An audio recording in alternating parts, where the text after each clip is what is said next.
최근 중국 과학자들이 달에서 뭔가 특이한 결정체를 발견했어요. 게다가 이 결정체에 말 그대로 핵 연료를 대체할 수 있는 원소를 포함하고 있다는 걸 알아냈어요. 좀 더 알아봅시다. 달의 구성 요소는 오랫동안 우리에게 수수께끼로 남아있어요. 아폴로 미션이 있는 지 벌써 반세기가 지났어요. 안타깝게도 그 이후로 우리는 달에 여행을 가지 않았기 때문에 달 연구가 그리 쉽지 않다는 게 놀라운 일은 아니에요. 하지만 최근 이 분야의 돌파구를 마련했어요.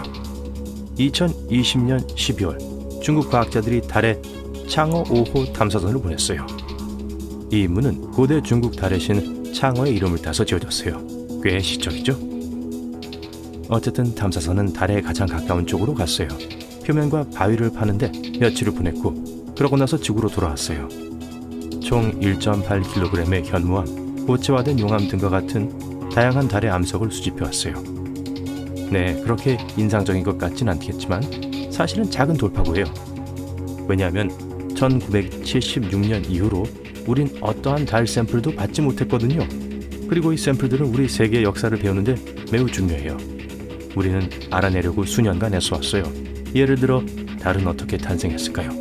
네, 많은 이론들이 있었지만 여전히 그중 어느 것에서도 제대로 된 증거를 찾을 수 없었어요. 하지만 최근의 임무와 컴퓨터 시뮬레이션 덕분에 과학자들은 마침내 진실을 알아냈어요. 달은 수백만 년 전에 어떤 무작위적인 외행성이 지구에 충돌했을 때 태어났어요. 이 외행성은 화성보다 약간 작았어요. 지구 조각들이 우주로 갔다가 그중 일부가 우리 궤도에 머물렀어요. 그러고 나서 함께 붙어 달을 형성했죠. 무섭게 들리겠지만 사실 달의 탄생은 우리 행성에서 일어난 것 중 가장 좋은 일이었어요. 만약 이 아름다운 위성이 없었다면 우리의 모든 바다는 아직도 작은 웅덩이였을 거예요. 지구의 생명체도 전혀 나타나지 않았을 거예요. 그래서 이건 이미 놀라운 발견이지만 아직 그게 다가 아니에요. 베이징 연구소의 과학자들은 수집된 암석들을 연구하면서 뭔가 특이한 점을 발견했어요. 희귀한 달 수정이에요. 별것 아닌 것 같아 보이죠? 그쵸? 그냥 사람 머리카락 굵기 정도의 작고 투명한 단결정이에요. 이미 전에 달에서 그런 것들을 발견했었어요. 이 결정체들은 지구의 가니처럼 화산 활동의 결과로 형성되었어요. 그리고 네, 이 결정체들을 발견한 곳도 화산으로 고통을 받았던 곳이었어요. 12억 년 전에요. 그건 이 작은 게 10억 살이 넘었다는 거예요. 하지만 제일 중요한 건 그게 아니에요. 이 결정체가 독특한 소재로 만들어졌다는 사실이죠. 우리가 여지껏 본 적이 없는 거예요. 국제광물학협회의 연구원들은 이런 성분이 지구상 어디에서도 발견될 수 없다는 걸 확인했어요. 이 수정은 또다시 같은 달의 신의 이름을 따서 창어석이라고 이름 붙여졌어요. 그리고 이건 또 다른 업적이에요. 이건 우리가 달에서 발견한 6번째 미지의 광물이며 중국이 발견한 최초의 광물이에요. 이제 중국은 이런 달 발견을 한 세계에서 3번째 국가가 되었어요. 하지만 이 작은 수정만이 그들이 발견한 유일한 놀라운 게 아니었어요. 이 보석과 약 14만 개의 다른 달 입자들을 연구한 후 과학자들은 다른 걸 발견했어요. 헬륨-3였죠. 이게 왜 중요할까요? 왜냐하면 태양과 우리 우주의 다른 별들에게 먹이를 주는 요소들 중 하나이기 때문이에요. 우린 태양을 꺼라, 태양이 불타고 있다 등과 같은 말을 하는 경향이 있어요. 그리고 이게 많은 사람들이 실제로 태양을 거대한 불덩어리라고 생각하는 이유 중 하나예요. 하지만 그렇지 않아요. 이 연소는 사실 핵융합이라고 불리는 완전히 다른 과정이에요. 그 과정 자체는 꽤 간단해요. 이 반응 동안 별의 수소는 헬륨으로 변해요.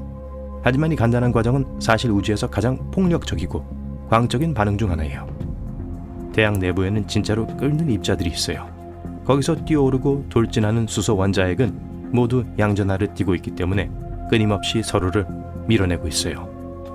그래서 아무에게도 폐를 끼치지 않고 계속 끓고 식을 수 있었던 거예요. 별들만 아니었다면요? 알고 보니 별들이 사기꾼이었어요. 아주 강한 중력을 가지고 있어서 기본적으로 수십억 개의 작은 원자들을 잡아 함께 짜낼 수 있어요. 서로 결합하면서 이 원자들은 언급했던 헬륨과 같은 새로운 중원소들을 만들어내요. 그리고 이런 일이 일어날 때 우주로 많은 에너지를 내던져요.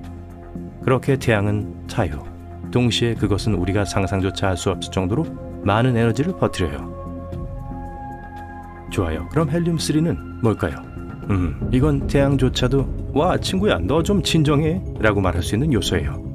헬륨3 원자의 융합은 전형적인 핵융합보다 훨씬 더 많은 에너지를 방출해요. 그리고 가장 중요한 건 방사능과 같이 해로운 것들로 대기를 오염시키지 않는다는 거예요. 지구엔 헬륨3가 거의 없어요.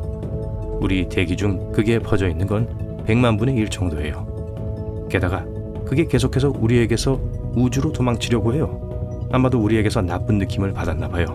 하지만 과학자들은 최근 이 요소들이 많이 포함된 곳을 발견했어요. 네, 짐작했죠?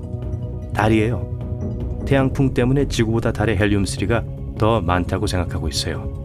태양은 수십억 년 동안 헬륨3로 달을 강타해와서 지금은 사방에 있어요.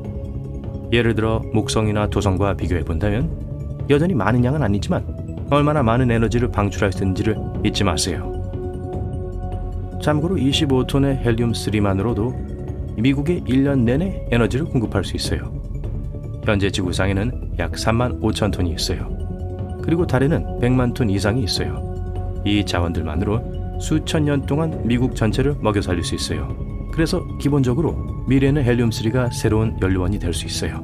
그리고 기본적으로 모든 면에서 핵연료보다 나아요.